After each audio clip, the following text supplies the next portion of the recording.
Hi everybody, welcome back to my channel. So if you're new here, I'm working through a 7-part series about how to blow up on TpT. My name is Emily. I've mentioned before that I have been able to exceed my teaching salary in just 6 months growing on Teachers Pay Teachers. And I absolutely know that you can do it too, and I want to show you how. So the last couple of weeks we've been talking about social media and how to use social media to grow on TpT.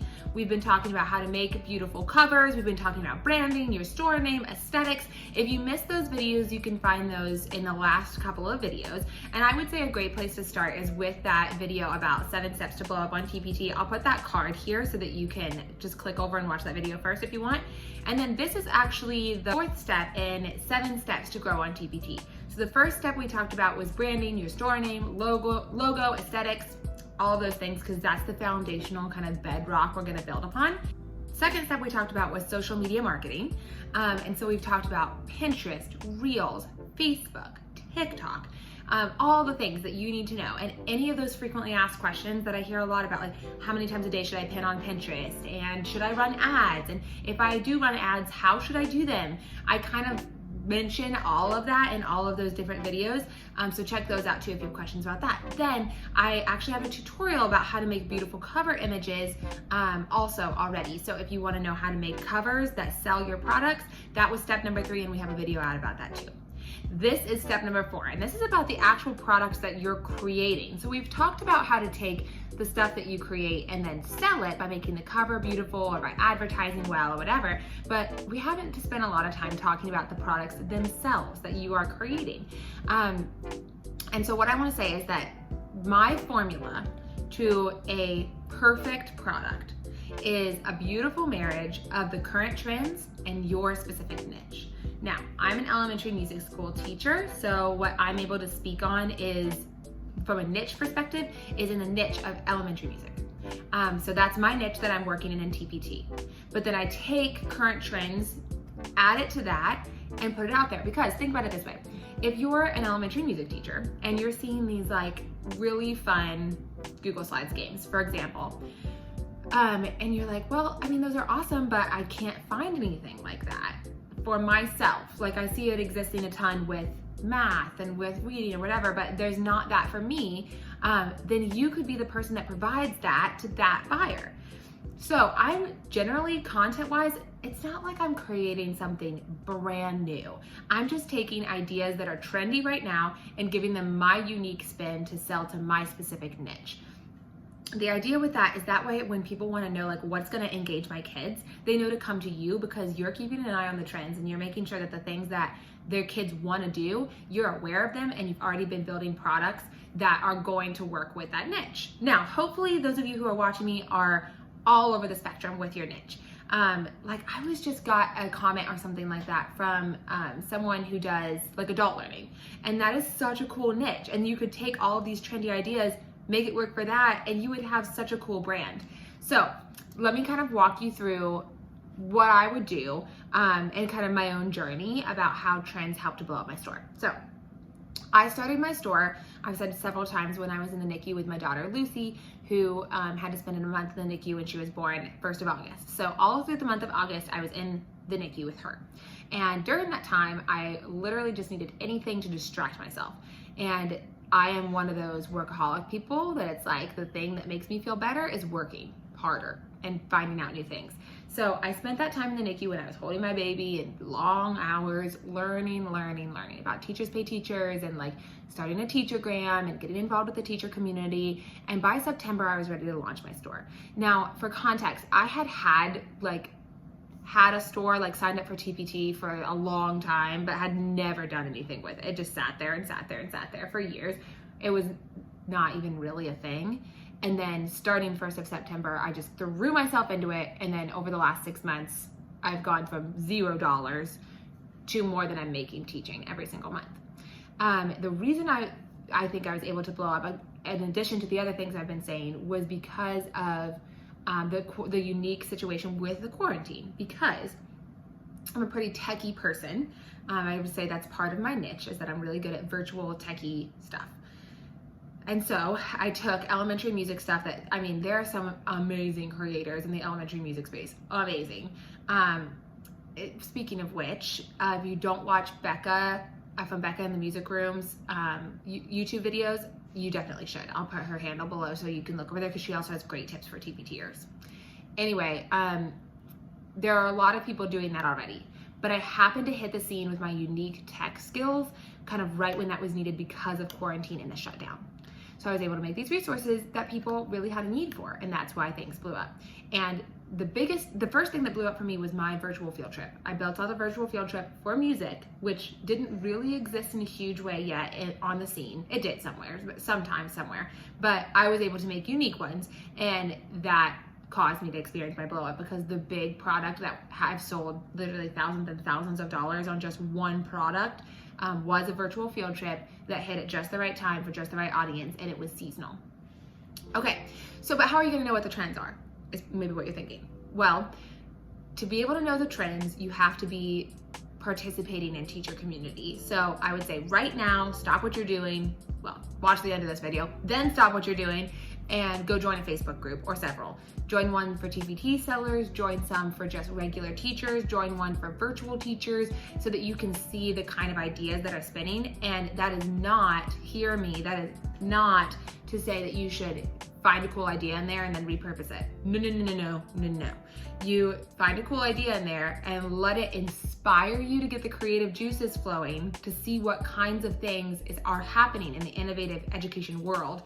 Let that kind of marinate in your head, brainstorm like crazy, and then you'll get your own original idea that then you can create. I promise it will happen, but you have to be like kind of putting gas in the inspiration tank for you to be able to churn that out. Because at least for me, I am creative, but only if I'm kind of feeding the tank. If I'm just sitting here in a vacuum, I'm not gonna come up with a virtual field trip.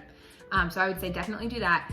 Then when you see an idea on Instagram that you feel like inspires you, save it for later. And then when you're ready to create a product or when you're ready to plan what products you're gonna create, go into that save section of your Teachergram, pull up all these projects that you've seen that you're like, that's really cool. And then let that inspire you, kind of brainstorm, jot some ideas down, and then you'll come up with your own idea.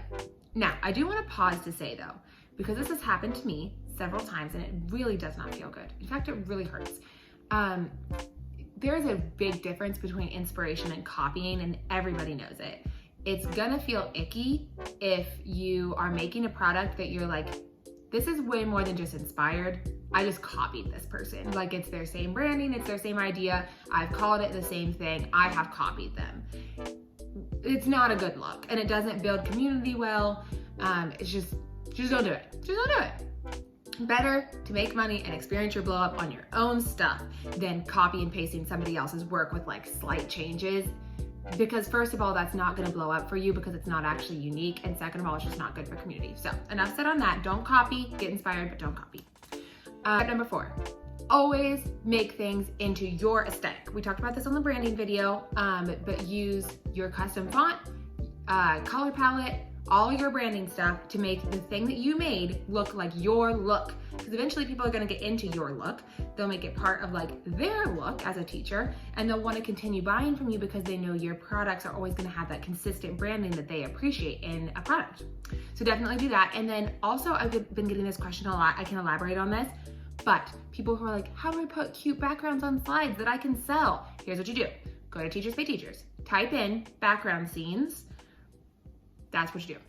Download those. You'll probably have to pay a couple of dollars from the creators, and then make sure you do check the fine print on what to do now that you have a commercial license so that you can look at that and see like, do you need to give them credit? Most of the time you do, or whatever, just to make sure you're on the up and up when you're using people's stuff.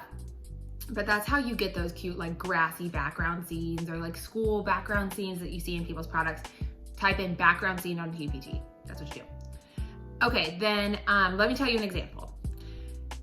So I've been talking about following the trends. I've been talking about seeing something, get inspired, whatever. Here's an example, like a really practical one, and then I'm gonna show you a screen share of mine. Try making an interactive notebook. Interactive digital notebooks are very popular. Nobody's got like, nobody owns interactive digital notebooks. It's kind of just a teaching thing. It's out there. Everybody knows about it. So when you make an interactive digital notebook, you're not copying because it's just an idea that is out there. Do you see what I'm saying? It's not highly specific that somebody created. That's their own thing. So take an idea like that, a concept, and go, okay, interactive digital notebooks. Now, what is my niche? For me, my niche is elementary music. How can I take that and use it for my kids? So I brainstormed that a little bit and I created the product I'm about to show you. And I'm going to show you how I've incorporated trends, both the trend of an interactive digital notebook itself and trendiness within the product, to make it unique enough that it meets a need that people have, where they want their kids to have something cute to look at, something that's engaging. I'm going to show you a screen share of how I did it. And then I hope that that inspires you to kind of boldly strike off in your own direction. Try a digital interactive notebook of your own for your niche. You can kind of like be inspired by what I'm about to show you. And always remember that I am only ever an email or a comment away. You know how to reach me. Very available. You should definitely take the time, if you haven't, to follow me on Instagram over at Joyful Noise Teaching, or on TikTok, where I'm constantly talking about technology tips and TpT tips. So hit me up on either of those locations if you have any questions. I'm literally loving building community as we've been doing lately. I just love to see other teachers succeed. It's the most gratifying thing. So I'm always here for you, and always happy to answer questions. So without further ado, let's jump into that digital interactive notebook tutorial, and I hope this helps. Okay, so here we are in my music interactive digital notebook. Obviously, you could change this to match your specific niche.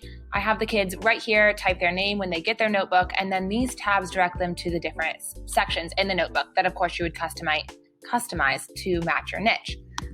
Okay, the second page, this is really important, is a stickers page. These are all PNG images, and what's nice about them is the kids come to this page, they copy the sticker that they want, they go back to their notebook, and they paste the sticker on their notebook, and it gives them a chance to customize it to be their very own. Then down here, since I'm a music teacher, we've got countries we've explored, songs that we've learned in class, and then I always have them put the rhythm in, so that's why they have these rhythms kind of pre-populated in the side. They've got composers that we've met in class and some information about that. And then they've also got some books that we've read. So whenever we read a book together, I have them put the title, the author, the plot, and then the picture of the book. So it just helps them to kind of track their learning. This is the kind of thing that you could create for your niche specifically, and it would help you to follow trends and create the kind of content that people are looking for. Especially if you have a niche that you just don't see a lot of this trendy content for, this could really be the thing that blows you up. I hope this helps you. If you have any questions about how I did any of the elements that you've seen in this little tutorial, just let me know and we'll create a tutorial about it down the line. Have a great rest of your day.